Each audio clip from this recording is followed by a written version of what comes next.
ओम शांति। साकार बांगला मुरली 4 আগস্ট 2025।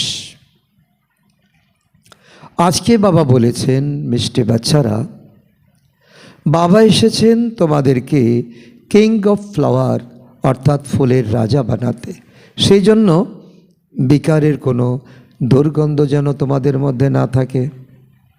বাবা আজকে প্রকৃতির সঙ্গে আমাদের তুলনা করছেন। প্রকৃতির পুষ্প যেমন নিষ্পাপ থাকে তেমনি তোমাদের নিষ্পাপ অর্থাৎ বিকারহীন হতে হবে। লক্ষ্মী নারায়ণের জন্য বলা হয় ষোলকলা সম্পূর্ণ সর্বগুণ সম্পন্ন। তো এই সময় আমাদের এমন পুরুষার্থ করতে হবে, এমন বাবার ইয়াদ করতে হবে, চারো সাবজেক্টে আমাদের ফুল মার্কস নিতে হবে। তো তবেই আমরা লক্ষ্মীনারায়ণের দুনিয়াতে যেতে পারবো। আর বিকারের কোনো রকম অংশ বংশ যাতে না থাকে, কারণ অংশ বংশ থাকলে আবার তার উৎপত্তি হবে, তার বিস্তার হবে। তো সেই জন্য বাবা বলছেন তোমাদেরকে আমি এমন বানাতে এসেছি। আজকের প্রশ্ন, বিকারের অংশ সমাপ্ত করার জন্য কোন পুরুষার্থ করতে হবে? উত্তর, নিরন্তর অন্তর্মুখী থাকার পুরুষার্থ করো। অন্তর্মুখী অর্থাৎ সেকেন্ডে শরীর থেকে ডিটাচ, এই দুনিয়ার সব কিছু একেবারে ভুলে যেতে হবে। 1 সেকেন্ডে উপরে যাওয়া আর আসা, এই অভ্যাসের দ্বারাই বিকারের অংশ সমাপ্ত হবে। কর্ম করতে করতে মাঝে মাঝেই অন্তর্মুখী হয়ে যাও। এরকম মনে হবে চারিদিক যেন একদম নিস্তব্ধ, নামমাত্র আওয়াজ বা নড়াচড়া নেই, যেন মনে হবে যে এই সৃষ্টি নেই। তো এমন উচ্চ পুরুষার্থ আমাদের করতে হবে, অন্তর্মুখী থাকার অভ্যাস করতে হবে। এই আমরা আওয়াজে এলাম, এই সেকেন্ডে আমাদের আওয়াজ থেকে উপরে চলে যেতে হবে, সেকেন্ডে ডিটাচ হতে হবে, এ দুনিয়ার সব কিছুকে ভুলে যেতে হবে। আর এই অভ্যাসই আমাদের রাবণের দেওয়া যে উপহার আধাকল্প ধরে চলে আসছে, যে বিকারের অংশ বংশ তা একেবারে সমাপ্ত হয়ে যাবে। তার জন্য বাবা বলছেন কর্মের মাঝে মাঝেও তুমি অন্তর্মুখী হওয়ার অভ্যাস করো এবং তো ডিপ সাইলেন্সে চলে যাও। একেবারে সাইলেন্স, যেন মনে হবে তোমার শ্বাস প্রশ্বাসও পড়ছে না এবং চারিদিকে একেবারে নিস্তব্ধ, যেমন পুরা সৃষ্টি যেমন নেই, এমন শূন্যতার অনুভব যখন করতে পারবে তো তখন সেটাই হলো অন্তর্মুখী হওয়ার অভ্যাস। আর এটা যখন বসে করবে, কর্মের মাঝে মাঝে করবে, তো এর দ্বারাই বিকারের যে এত বড় বিস্তার, এত বড় তার অংশ বংশ, তার সমূলে উৎপাটন হয়ে যাবে। তো আমরা এসেছি এখন ফুলের মতো হতে, লক্ষ্মীনারায়ণের দুনিয়াতে যাওয়ার জন্য। এখন কোনো বিকারের অংশ বংশ থাকলে চলবে না। ওম শান্তি। এখানে প্রত্যেককে বসানোর পর বলা হয় অশরীরী হয়ে বাবার স্মরণে বসো, আর সাথে সাথে এই সৃষ্টি চক্রকেও স্মরণ করো।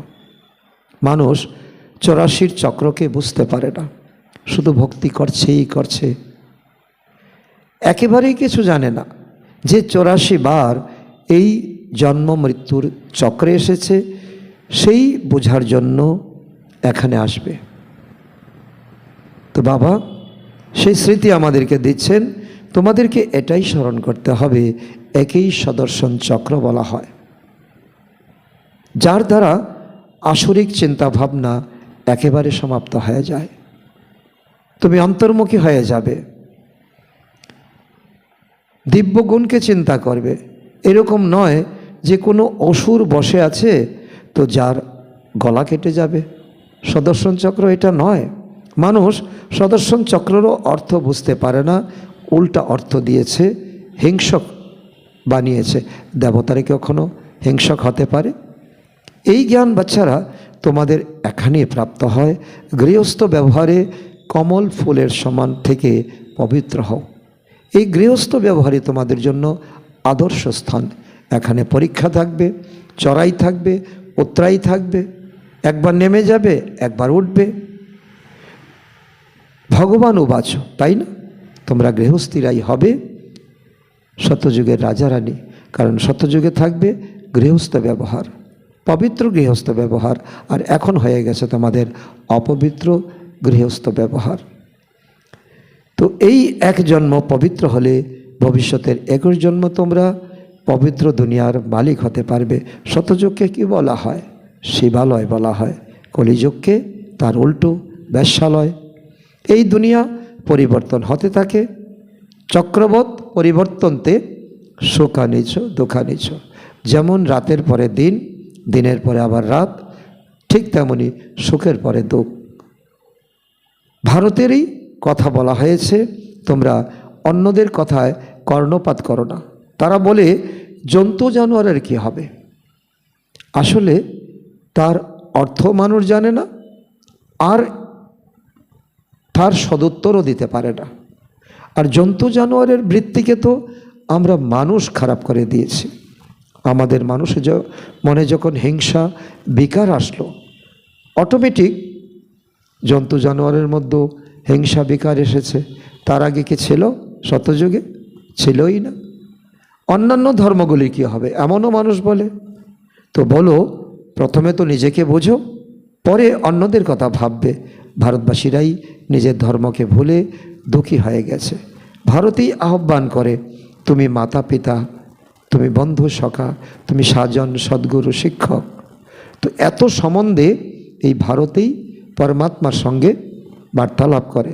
বিদেশে মাত পিতা এই শব্দ বলাই হয় না, তারা তো কেবল গডফাদার বলে ডাকে। বরাবর ভারতেই সুখ সম্পদে সমৃদ্ধ ছিল, ভারতেই স্বর্গ ছিল। এটাও তোমরা জেনে গেছো। এখন বাবা এসে তোমাদের এখন কাঁটা থেকে ফুল বানাচ্ছে। মায়া যে তোমাদের প্রবৃত্তিকে কুপ্রবৃত্তি করিয়েছে, ফুলকে কাঁটা বানিয়েছে, বাবা পুনরায় তোমাদের কাঁটাকে ফুল বানাচ্ছেন। বাবাকে বাগানের মালিও বলা হয়। কেন?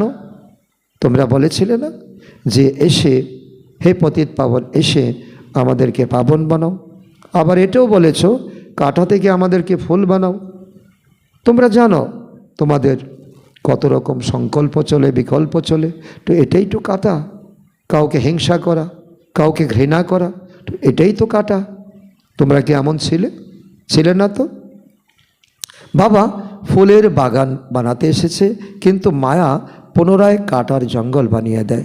মানুষ তো বলে দেয় যে ঈশ্বর, তোমার মায়া হলো অত্যন্ত প্রবল। না ঈশ্বরকে আর না মায়াকে তারা বুঝতে পারে, না ঈশ্বরকে বুঝতে পারে, ঈশ্বরের নামরূপকে জানতে পারে, না মায়াকে বুঝতে পারে। বাস্তবে মায়ার ব্যাখ্যা একটা, ঈশ্বরের ব্যাখ্যা অন্যটা। কেউ যদি কিছু শব্দ বলে দেয়, ব্যাস সেটাই মেনে নেয়, সেটাই পুনরাবৃত্তি করতে থাকে, সেটাই সত্য সত্য বলে মেনে নিতে থাকে। তো এটা তো ভক্তি মার্গ। যা বলছে একজন, অন্যজন তাকে কপি করছে, অর্থ কিছুই জানে না। বাচ্চারা তোমরা বুঝতে পারো যে এই ড্রামা হলো রামরাজ্য আর রাবণ রাজ্যের খেলা। আধা কল্প রামরাজ্য, রাত থেকে দিন, আর আধা সময় হলো রাবণ রাজ্য, তো দিন থেকে রাত। তো রামরাজ্য সুখ আর রাবণ রাজ্য হয় দুঃখ।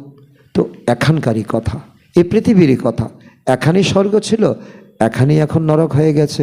এখানে কোনো প্রভুর মায়া নেই। বাস্তবে ঈশ্বরের মায়া বলে কোনো কথা নেই।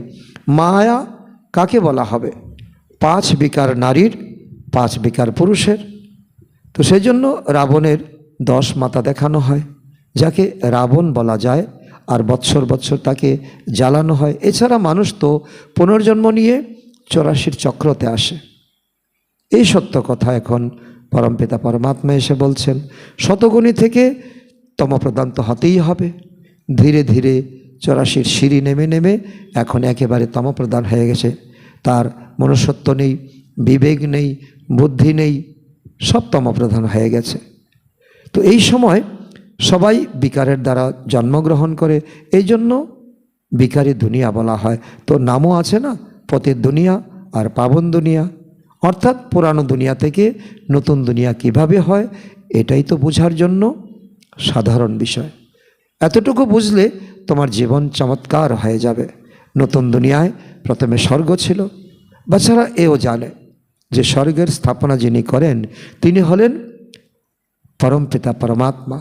তার থেকেই সুখ সমৃদ্ধি সব কিছু প্রাপ্তি হয়। জ্ঞানের দ্বারা দিন, ভক্তির দ্বারা রাত কিভাবে হয় তো এটাও কেউ বুঝতে পারে না। কোনো শাস্ত্র, কোনো বিদ্যান, গুরু গোসাই কেউ বোঝায়নি, তাদের জানাই নেই, তারা বোঝাবে কি করে। তো বলে যে ব্রহ্মা তথা ব্রহ্মা মুখবংশাবলী ব্রাহ্মণদের দিন আর সেই ব্রাহ্মণদেরই রাত। তো ব্রহ্মা যখন দাপর যুগে এসে যায়, সঙ্গে সঙ্গে তোমরা ব্রহ্মবৎসরাও তোমরা বিকারগ্রস্ত হয়ে যাও। ব্রহ্মার যখন রাত হয় তোমাদের রাত, আবার ব্রহ্মা যখন এখন পুরুষার্থ করে, এখন সঙ্গম যুগে ব্রাহ্মণ হয়েছে, তো তোমরা পুরুষার্থ করে ব্রাহ্মণ হয়ে আবারও লক্ষ্মীনারায়ণের দুনিয়াতে যাবে। দিন আর রাত এখানে হয়ে থাকে, তো এটাও কেউ বুঝতে পারে না।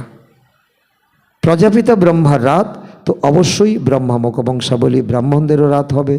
আধা কল্প দিন, আধা কল্প রাত। এখন বাবা এসেছেন কেন? নির্বিকারী দুনিয়া বানাতে। বাবা বলছেন, বাচ্চারা, কাম হলো মহাশত্রু, তার উপর বিজয় পেতে হবে। তো এটা যত কঠিন মনে করো, বাস্তবে তা কঠিন নয়। সম্পূর্ণ নির্বিকারী পবিত্র হতে হবে। দেখো না প্রকৃতিতে কত রকমের উদাহরণ দেওয়া আছে। তো ফুলেদেরকে কোনো পাপী বলা হয়? ফুল হলো নিষ্কলঙ্ক। শিশুদেরকে নিষ্কলঙ্ক বলা হয়, নিষ্পাপ বলা হয়। ফুলকে নিষ্পাপ বলা হয়। অপবিত্র হওয়ার কারণে তোমরা অনেক পাপ করেছ, 63 জন্ম তোমরা পাপ করেছ, কিন্তু সেটা ভুলে গেছো। এটা হলোই পাপ আত্মাদের দুনিয়া। পাপ অবশ্যই শরীরের সাথেই করবে, তবেই তো পাপাত্মা হবে। দেবতাদের পবিত্র দুনিয়াতে পাপ থাকে না। শতযুগ থাকবে, মানুষ থাকবে, নারী পুরুষ থাকবে, কিন্তু সেখানে বিকার থাকবে না, সেখানে পাপ থাকবে না। এখানে তোমরা শ্রীমতের দ্বারা শ্রেষ্ঠ পূর্ণ আত্মা তৈরি হচ্ছ। ভগবান বাচ, স্বয়ং ঈশ্বর তোমাদেরকে পড়াশোনা করিয়ে দিনে দিনে তোমাদের শ্রীবৃদ্ধি করাচ্ছে। শ্রী শ্রী 108-এর মালাও হয়ে থাকে, ওপরে থাকে ফুল, তাকে বলা হয় শিব বাবা। তারপর থাকে 2 মেরু, ব্রহ্মা সরস্বতী, অর্থাৎ শিব বাবা ব্রহ্মা সরস্বতীর দ্বারা এই জগৎকে পুনরায় সুন্দর করেছেন, পুনরায় পাপমুক্ত করেছেন। তিনি হলেন নিরাকারী ফুল। পুনরায় সাকারে মেল ফিমেল থাকে, ব্রহ্মা সরস্বতী, তারপর 108 মালা।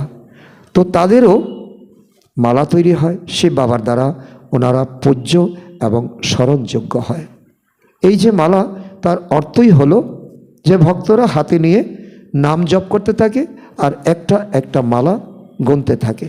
তো এটাই হলো তার পূজা এবং তাকে স্মরণ করা। যারা এই পুরাতন দুনিয়াকে নতুন দুনিয়া বানিয়েছে, যারা ত্যাগ করেছে, তারা তপস্যা করেছে, যারা বিকারকে দান দিয়েছে, যারা ঈশ্বরের প্রতি বলিহার গেছে। বাচ্চারা, তোমরা জানো যে বাবা আমাদেরকে বিজয়মালার দানা বানাচ্ছেন। দুনিয়াতে কোনো সৎকর্ম করলে তো তারও অনেক মান মর্যাদা থাকে। কেউ তো মহান কর্তব্য করলে তাকে মহান আত্মা বলে, কেউ দেশের জন্য প্রাণ দিলে তাকে দেশপ্রেমী বলা হয়। ঠিক তেমনই তোমরা এখন এই বিকারের দুনিয়াকে এখন নির্বিকারী দুনিয়া বানাচ্ছ। তার জন্য তোমাদের পূজন স্মরণ হবে, ভক্তদের গলায় থাকবে মালা, আর হাতে হাতে তোমাদেরকে নাম জপ করবে, পূজা করবে। স্মরণের শক্তির দ্বারাই আমরা বিশ্বের উপর বিজয় প্রাপ্ত করছি। কত সহজ উপায়! স্মরণের দ্বারাই বিকর্মা বিনাশ হয়, পুনরায় তোমরা শতপ্রধান হয়ে যাবে। তারা তো কিছুই বুঝতে পারে না, যা তাদেরকে শেখানো হচ্ছে তাই সত্য সত্য বলে, সৎবচন মহারাজ বলে তারা জপতেই থাকে। তো কিছু বুঝতে পারে না বলেই বলে দে, প্রভু তোমার মায়া অত্যন্ত প্রবল। তো কারো কারো বেশি ধন থাকলে তো তারা বলে এর কাছে অনেক মায়া আছে। বাস্তবে ধনকে তো মায়া বলা হয় না, ধন তো প্রয়োজন, প্রত্যেকেরই ধন প্রয়োজন। বাস্তবে মায়া কিন্তু অদৃশ্য শক্তি, যে নাকি আমার বুদ্ধিকে ভ্রষ্ট করেছে, বিচারকে ভ্রষ্ট করেছে। তো 5 বিকারকে বলা হয়, 5 ভাবে সে আঘাত করে, যাকে রাবণও বলা হয়ে থাকে। তারা তো আবার 10 মাথাযুক্ত রাবণের চিত্র বানিয়েছে। এখন চিত্র আছে তাই বোঝাতে হবে 5 মাথা হলো নারীর আর 5 মাথা হলো পুরুষের। তো যেরকম অঙ্গদের জন্য দেখানো হয়, রাবণ তাকে নড়ানোর চেষ্টা করেও নাড়াতে পারেনি। তো এটা নিয়ে অনেক কাহিনী বানিয়ে দিয়েছে। তো বাস্তবে তো সেটারও দৃষ্টান্ত বানিয়ে দিয়েছে, এছাড়া অন্য কোনো বিষয় নেই। এই সময় এই অঙ্গদ কিন্তু তোমাদেরই দৃষ্টান্ত। বাবা বলছেন যে মায়া তোমাদের যতই নাড়ানোর চেষ্টা করো, কিন্তু তোমরা স্থির থাকবে, তোমরা নড়বে না। এক শ্রীমত আমার জন্য শ্রেষ্ঠ মত, শ্রেষ্ঠ পথ, এক বাবা আর কেউ নয়। আর এখানে কাহিনী বানিয়ে দিয়েছে, রাম দূত পাঠিয়েছে অঙ্গদকে। অঙ্গদ চ্যালেঞ্জ করেছিল রাবণকে, তোমার সৈন্য সামন্তকে নিয়ে আসো, কেউ যদি আমার পাকে নাড়াতে পারে তাহলে আমি হেরে যাব। তো বাস্তবে এই সময় আমাদের কথা আরও অনেক দৃষ্টান্ত দেওয়া হয়েছে। রাবণ, হনুমান, অঙ্গদ আদি এইসব দৃষ্টান্ত বানিয়েছে, যার অর্থ তোমরা বাচ্চারাই জানো। তোমাদের স্থিতি হলো এই সব উদাহরণ। তো স্থিতি যদি নেমে যায় তাহলে রাবণের সঙ্গে তুলনা করবে, আর স্থিতি যদি উপরে হয় তাহলে হনুমান বা অঙ্গদের সঙ্গে তুলনা করবে। যার অর্থ তোমরা বাচ্চারা জানো, তোমাদের প্রকৃতির আরও অনেক কিছুর সঙ্গে তুলনা করা হয়, ভ্রমরীর সঙ্গে তুলনা করা হয়, ভ্রমরীর দৃষ্টান্ত দেওয়া হয়। ভ্রমরী আর ব্রাহ্মণীর রাশি কিন্তু বেড়ে যায়।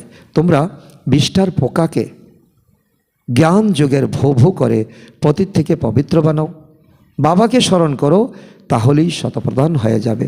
তোমরা এই কথাটি প্রত্যেকের কানে কানে গিয়ে বলছো। তো এখন যার ভাগ্য আছে, যে পুরুষার্থ করতে পারবে, সে কথার মর্যাদা দেবে। কচ্ছপেরও দৃষ্টান্ত দেওয়া হয়, কচ্ছপের থেকে কী গুণ আমরা ওঠাবো? তো কচ্ছপ তার সামনে বাধা এলে তার ইন্দ্রিয়গুলোকে সংকুচিত করে, অর্থাৎ অন্তর্মুখী হয়ে যায়, তার ভিতর গভীরে সে চলে যায়। তো এটাও আমাদের জন্য উদাহরণ। তোমাদেরকে বাবা বলেছেন, যদিও তোমরা কর্ম করো, তারপর তোমরা অন্তর্মুখী হয়ে যাও। অন্তর্মুখী হয়ে তো কর্মের মাঝেও তোমরা অন্তর্মুখী সদা সখীর প্র্যাকটিস করো, আর বসেও তোমরা সকালে সন্ধ্যায় অন্তর্মুখী থাকার অভ্যাস করো। যেন এত নিস্তব্ধ অবস্থা, একেবারে ডেড সাইলেন্স, এই রাজ্যটাই যাতে নাই, এই পৃথিবীটাই, এই সৃষ্টিই যেন নাই, এমন মনে হবে। তো এটাই হলো অন্তর্মুখী অবস্থা। তো যেন মনে হবে সৃষ্টিও নেই, নামমাত্র শব্দও বন্ধ হয়ে যাবে।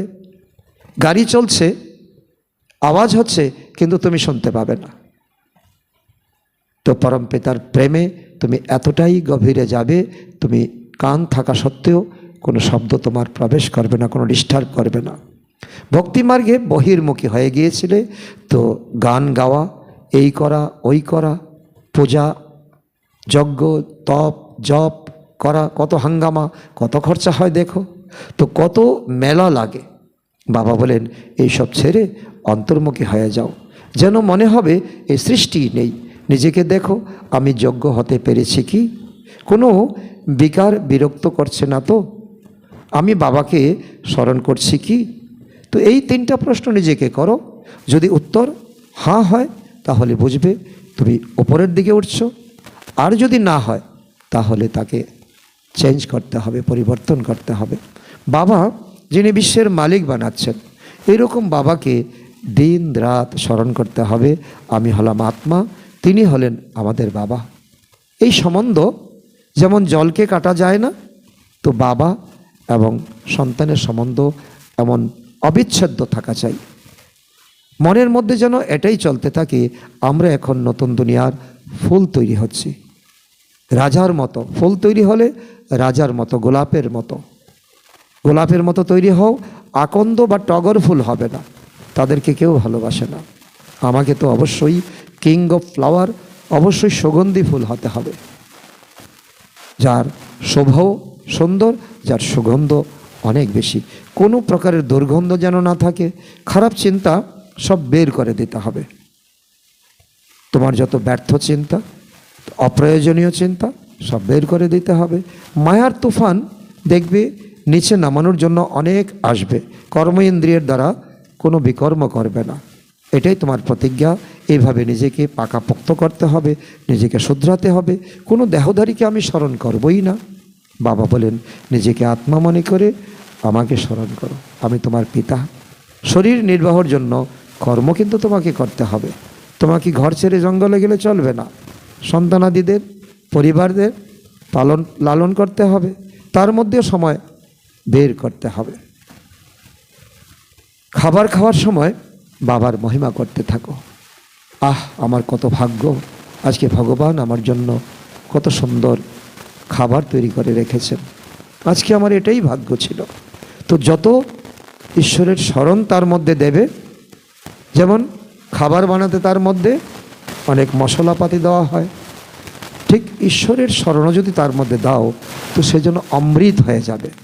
এমনিতে তো সে ব্রহ্মভোজন, আর তার মধ্যে অনেক স্বাদ অনুভব করবে। বাবাকে স্মরণ করে খেলে ভোজনও পবিত্র হয়ে যাবে। তো যখন বাবাকে নিরন্তর স্মরণ করবে, তখন স্মরণের দ্বারাই অনেক জন্মের পাপ কেটে যাবে, আর তোমরা শতপ্রধান হয়ে যাবে। অনেক বড় লটারি। দেখতে হবে যে আমি কতটা সত্যিকারের সোনা হতে পেরেছি। তো আজকে কত ঘন্টা স্মরণে ছিলাম, কালকে 3 ঘন্টা স্মরণে ছিলাম, আজকে 2 ঘন্টা হলো, তাহলে তো আজ ক্ষতি হয়ে গেছে, আবার কালকে তাকে পূরণ করতে হবে। চড়াই উতরাই হতেই থাকবে। তীর্থ যাত্রা করতে গেলে কোথাও উঁচুতে যেতে হয়, কোথাও আবার নিচে নামতে হয়। তোমাদের অবস্থা তো উঁচ নিচ হতেই থাকে। নিজের খাতা দেখতে হবে, চার্ট লিখতে হবে। মুখ্য হলো স্মরণের যাত্রা। ভগবান উবাচ, তো অবশ্যই তো বাচ্চাদেরকে পড়াবেন, তাই না? ঈশ্বর তোমাদেরকে পড়াতে এসেছেন। সমগ্র দুনিয়াকে কীভাবে পড়াবেন? তোমাদেরকে পড়িয়ে তোমাদের দ্বারা অন্যদেরকে পড়াবেন। ভগবান যেমন টিচার তোমাদের জন্য, তোমরা অন্যদের টিচার হবে। এখন ভগবান কাকে বলা যাবে, এটা অনেক বিচার্য বিষয়। তুমি যুক্তি দিয়ে, অন্ধবিশ্বাস নয়, যুক্তি দিয়ে তুমি এখন তোমার ভগবানকে নির্বাচন করবে। যদি করতে পারো তাহলে তোমার লাভ, আর না করতে পারলে তোমার ক্ষতি হয়ে যাবে। তো কৃষ্ণ তো হলো শরীরধারী, তাই না? ভগবান তো হলো নিরাকার পরম পিতা, ওনাকেই তো বলা হয়। তিনি নিজে বলেন যে আমি সাধারণ শরীরে প্রবেশ করি, পরকায়াতে আমি প্রবেশ করি, যার আমি নাম রাখি প্রজাপিতা ব্রহ্মা। তো ব্রহ্মাকেও বৃদ্ধ শরীরে দেখানো হয়। সাদা দাড়ি গোফ তো বৃদ্ধেরই হয়ে থাকে, তাই না?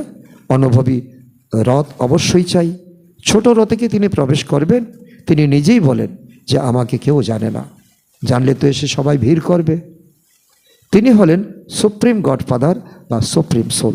তোমরাও 100% পবিত্র ছিলে, এখন 100% অপবিত্র হয়ে গেছো। তোমাদেরই জীবন কাহিনী পাস্ট, প্রেজেন্ট, ফিউচার, এই 3টা কথা বুঝলে তোমাদের জীবনের অনেক লটারি পেয়ে যাবে। শতযুগে 100% পবিত্র ছিলে, তাই শান্তি সমৃদ্ধি ছিল, পিস প্রসপারিটি ছিল। মুখ্য হলো পবিত্রতা। তোমরা দেখো যে পবিত্র আত্মার কাছে অপবিত্ররা মাথা নত করে, তাই না? তো তার মহিমা গান করে। সন্ন্যাসীদের সামনে এরকম কখনো বলবে না যে আপনি হলেন সর্বগুণ সম্পন্ন, তো 16 কলা সম্পন্ন, আমরা নীচ, পাপী, ছল, কপট। দেবতাদের সামনে গিয়ে এসব বলে, কারণ দেবতারা আগে জন্মে পরমাত্মার থেকে এগুলি ধারণ করেছিল।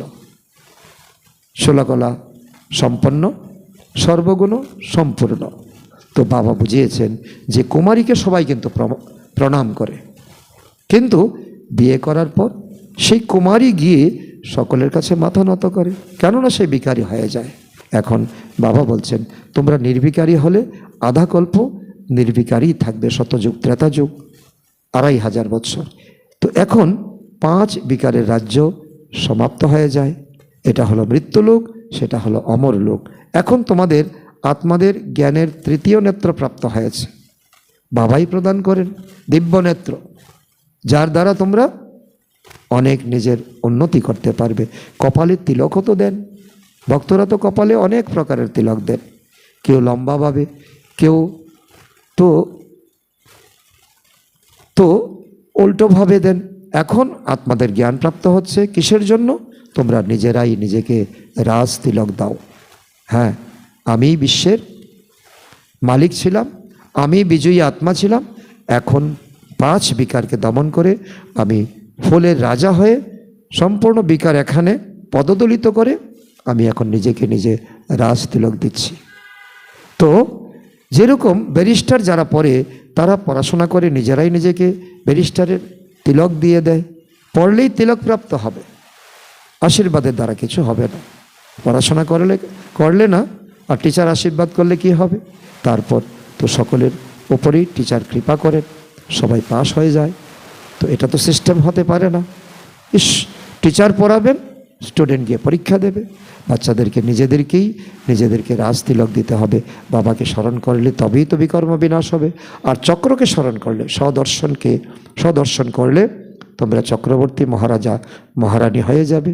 বাবা বলেন, আমি তোমাদেরকে রাজাদেরও রাজা বানাচ্ছি। দেবী দেবতার হলেন ডবল মুকুটধারী, এক হলো দায়িত্বের, দ্বিতীয় হলো পবিত্রতার। পতিত রাজারও তাদেরকে পূজা করে, তোমাদেরকে পূজারী রাজাদেরকে থেকেও উচ্চ বানাচ্ছে। তো পূজারী রাজাদের থেকেও তোমরা উচ্চ হবে, 16 কলা সম্পন্ন, সর্বগুণ সম্পন্ন। তো যে অনেক দান পুণ্য করে সে কিন্তু এক জন্ম রাজার ঘরে জন্ম নেয়, জমিদারের ঘরে জন্ম নেয়, কেননা ভালো কর্ম করেছে। প্রাপ্তি কিন্তু এক জন্মের। এখানে তোমাদের প্রাপ্ত হয় অবিনাশী জ্ঞানধন, যেটাকে ধারণ করে তোমরা দুঃখী আত্মাদেরকে, অশান্ত আত্মাদেরকে এখন দান করতে হবে। এটাই হলো অবিনাশী দান, তাতে কোনো খরচা নেই। এটাই হলো সোর্স অফ ইনকাম। যে বুঝবে তার জীবন সার্থক হয়ে যাবে। টিচারও জ্ঞানের দান করতে থাকেন, পরমাত্মা দান করতে থাকেন। তো সেই পড়া হলো অল্পকালের জন্য। লৌকিক টিচারও জ্ঞান দান করেন, তার দ্বারা আমাদের জীবিকা অর্জন হয়। আমরা তো খেয়ে বেঁচে থাকি, আর এখন পরমাত্মা এসে আমাদেরকে যে পড়াশোনা করাচ্ছেন, এই জন্মে পড়াশোনা, তার পরবর্তী জন্মে তার প্রাপ্তি লাভ হবে, প্রালব্ধ লাভ হবে। তো বিদেশ থেকে পড়াশোনা করে আসে মানুষ, অনেক বড় টাইটেল নিয়ে আসে, আসার পরই দেখো হঠাৎ করে হার্ট ফেল হয়ে গেল। তো সমস্ত পড়াই তার এই জীবনের সঙ্গে চলে যায়। তাহলে সেই পড়া বিনাশে হয়ে গেল না? সমস্ত পরিশ্রমে ব্যর্থ চলে গেল, সমস্ত টাকা পয়সা চলে গেল। তোমাদের পরিশ্রম এভাবে ব্যর্থ যায় না। তোমরা যত ভালো করে পড়বে ততই 21 জন্ম তোমাদের এই পড়া বজায় থাকবে, তোমাদের প্রালব্ধ হয়ে যাবে। সেখানে অকালে মৃত্যু হয় না, এই পড়া তোমাদের সাথে যাবে, আত্মার সঙ্গে সংস্কার হয়ে যাবে। বাবা যেরকম কল্যাণকারী, সেরকম বাচ্চারা তোমাদেরকেও কল্যাণকারী হতে হবে। উদ্ধার মূর্ত আত্মা হতে হবে, সবাইকে রাস্তা বলে দিতে হবে। বাবা তো অনেক ভালো ভালো রায় দেন, তোমরা কোনটা ছেড়ে কোনটা ধরবে। তো একটাই কথা বোঝাও যে সর্বশ্রেষ্ঠ শিরোমণি শ্রীমদ্ ভাগবত গীতার এত মহিমা কেন, এই টপিক নিয়ে তোমরা বলতে থাকো। দেখবে সব ভক্ত তো তোমাদের কথায় সন্তুষ্ট হয়ে যাবে এবং তারা জানতে চাইবে, তারা ঈশ্বরের সন্তান হতে চাইবে। তো ভগবানেরই মত শ্রেষ্ঠ মত হয়, আর কারো নয়। এই জন্যই গীতার মধ্যে ভগবানেরই মত আছে, শ্রীমৎ ভাগবত গীতা বলা হয়। তো এখন ভগবান কাকে বলা যাবে? তার মধ্যেও তো আমাদের অনেক রকম বুদ্ধি আটকে গেছে, অনেক ভগবান বানিয়ে দিয়েছি। তো ভগবান তো একজনই হন, গড ইজ ওয়ান। তিনি হলেন নিরাকার, সমস্ত আত্মাদের পিতা। এই জন্য নিজেদের মধ্যে ভাই ভাই সম্পর্ক থাকে। যখন তোমরা পরম ধামে ছিলে, পুনরায় যখন ব্রহ্মার দ্বারা নতুন সৃষ্টি রচনা হয়, তখন তোমরা ভাই বোন হয়ে যাও। এই সময় তোমরা ভাই বোন হয়ে পবিত্র থাকো, এটাই তোমাদের জন্য সবথেকে বড় উপদেশ। তো এটাই হলো যুক্তি। ক্রিমিনাল আই একদম যেন সমাপ্ত হয়ে যায়, সতর্ক থাকতে হবে। আমাদের চোখ কোথাও ধোকা দিচ্ছে না তো? বাজারে ছোলা ভাজা দেখে কিছু মনে হয় না তো? অন্য সবাই খাচ্ছে, আমিও একটু খাই। তো এরকম অনেকেরই মনে মনে তো খেতে ইচ্ছা হয়, তারপর খেয়েও নেয়। কোনো ভাইয়ের সাথে ব্রাহ্মণে কোথাও যাওয়ার সময় তো ভাই যদি বলে তো বেহেনজি ছোলা খাবেন, তো একবার খেলে পাপ লাগবে না, তো যে কাঁচা ব্রাহ্মণই হবে সে শীঘ্রই খেয়ে নেবে। তো এই বিষয়ে শাস্ত্রেও অর্জনের দৃষ্টান্ত দেখানো হয়েছে।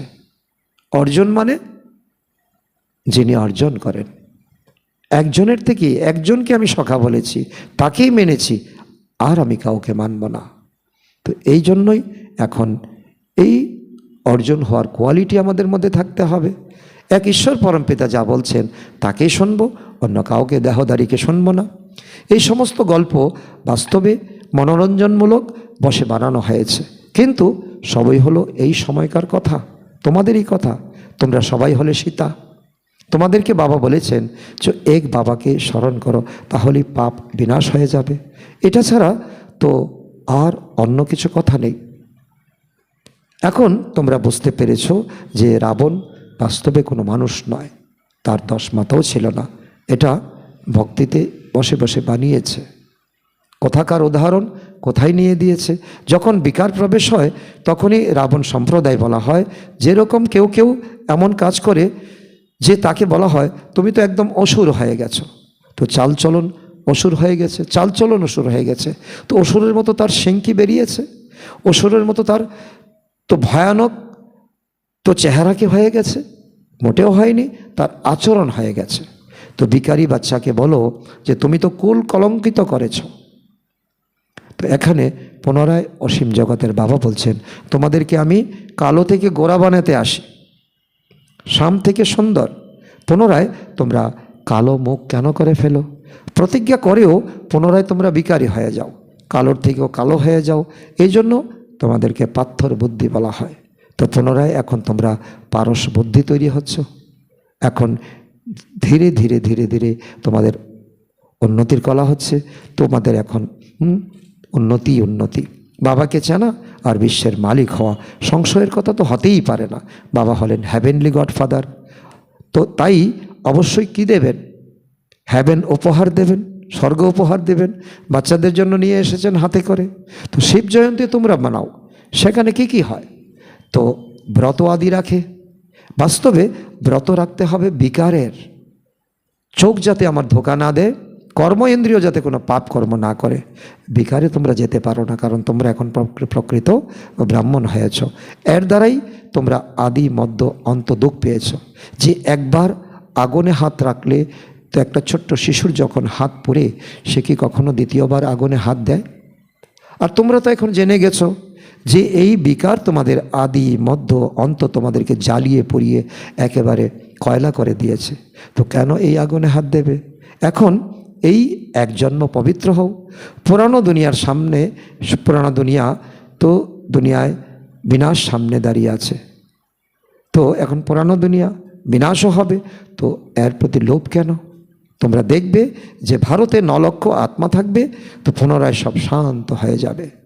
অন্যান্য কোনো ধর্ম থাকবেই না যে তালি বাজবে। তাকেই বলা হয় আদি সনাতন দেবদেবী ধর্ম, এক রাজ্য এক ভাষা। তো অন্য কোনো মত থাকবে না, এক মত থাকবে। তো এক ধর্মের স্থাপনা, বাকি সর্বধর্মের বিনাশ হয়ে যাবে। আচ্ছা, মিষ্টি মিষ্টি হারানিধি বাচ্চাদের প্রতি মাতা পিতা বাপদাদার স্মরণের স্নেহ সুমন আর সুপ্রভাত। আত্মাদের পিতা তার আত্মারূপী বাচ্চাদের জানাচ্ছেন নমস্কার। আমরা আত্মারূপী সন্তানরা আমাদের মাতা পিতা বাপদাদাকে জানাই স্মরণের স্নেহ সুমন, সুপ্রভাত, নমস্কার। ধারণার জন্য মুখ্য সার 1 নম্বর, অবিনাশী জ্ঞানধন নিজের মধ্যে ধারণ করে পুনরায় দান করতে হবে। পড়াশোনার দ্বারা নিজেই নিজের রাজতিলক দিতে হবে। যেরকম বাবা হলেন কল্যাণকারী, সেই রকমই কল্যাণকারী হতে হবে। যেমন পিতা তেমন তার সন্তান। নম্বর 2, খাদ্য পানীয়ের উপর সম্পূর্ণ সতর্ক থাকতে হবে। কখনো চোখ গেল, সেটা খেয়ে নিলে তো সাধারণ আর তোমার মধ্যে পার্থক্য কী? কখনো চোখ যেন ধোকা না দেয়, এটাও সতর্ক থাকতে হবে। নিজেকে শুধরাতে হবে। কর্ম ইন্দ্রিয়ের দ্বারা কোনো বিকর্ম করো না। বরদান, মনসা শক্তির অনুভব দ্বারা মনসা শক্তির অনুভব দ্বারা বিশাল কার্যে সদা সহযোগী ভব। এটা বিশাল কার্য চলছে। তো এটা এই সময় অশ্বমেধ, রুদ্র, গীতা, জ্ঞান চলছে। অবিনাশী অবিনাশী অশ্বমেধ, রুদ্র, গীতা, জ্ঞান যজ্ঞ চলছে। তো তার সহযোগী হওয়া, খোদাই খেদমতগার হওয়া। তো তাহলে তুমি তো অনেক তো পরমাত্মার আশীর্বাদ প্রাপ্ত করতে পারবে, সহযোগী হতে পারবে। প্রকৃতিকে তমগুণী আত্মাদের ভাইব্রেশনকে প্রকৃতিকে তমগুণী আত্মাদের ভাইব্রেশনকে পরিবর্তন করা তথা হিংসা হানাহানির বায়ুমণ্ডল ভাইব্রেশন থেকেও নিজেকে সেফ রাখা। তুমি বাঁচলেই তো অন্যকে বাঁচাতে পারবে। অন্য আত্মাদের সহযোগ দেওয়া, নতুন সৃষ্টিতে নতুন রচনার যোগবলের দ্বারা প্রারম্ভ করা, এই সব বিশাল কার্যের জন্য মনসা শক্তির প্রয়োজনীয়তা আছে। মনসা শক্তির দ্বারাই নিজের অন্তিম মুহূর্ত সুন্দর হবে। তুমি খুশির সঙ্গে মৃত্যুবরণ করবে আর অন্যেরা দুঃখে বুক ভাসিয়ে দেবে। মনসা শক্তি অর্থাৎ শ্রেষ্ঠ সংকল্প শক্তি। একের সাথে লাইন ক্লিয়ার, এক পরমাত্মার সাথে লাইন ক্লিয়ার। অন্য কোনো বিষয়বস্তু আমাকে নিজের আকর্ষণে টানবে না। এখন এর অনুভবী হও, তাহলে অসীমের কাজে সহযোগী হয়ে অসীম বিশ্বের রাজ্য অধিকারী হতে পারবে। স্লোগান: নির্ভয়তা আর নম্রতাই হলো যোগী বা জ্ঞানী আত্মার স্বরূপ। নির্ভয়তা আর নম্রতা থাকতে হবে, তবে তোমাকে যোগী বলে আখ্যা দেওয়া হবে। অব্যক্ত ইশারা: পরমাত্মা প্রেম হলো আনন্দময় দোলনা। এই সুখদায়ী দোলনাতে দুলতে দুলতে সদা পরমাত্মা প্রেমে লাভলীন থাকো, তাহলে কখনো কোথাও পরিস্থিতি বা মায়ার দোলাচল আসতে পারে না। পরমাত্মার ভালোবাসা হলো অক্ষুণ্ণ, অটল, এতটাই যে সকলের প্রাপ্ত হতে পারে। কিন্তু পরমাত্মা প্রেম প্রাপ্ত করার বিধি হলো সকলের থেকে ডিটাচ থাকা, এক সেকেন্ডে ডিটাচ হয়ে যাওয়া। এটাই হলো অন্তর্মুখী। যতটা ডিটাচ থাকবে ততটাই পরমাত্মা প্রেমের অধিকারী হবে। তো আজকের সমান আমি সদা সহযোগী আত্মা, মনসা শক্তির অনুভবের দ্বারা সহযোগী আত্মা হতে পারবো। আচ্ছা, ওম শান্তি।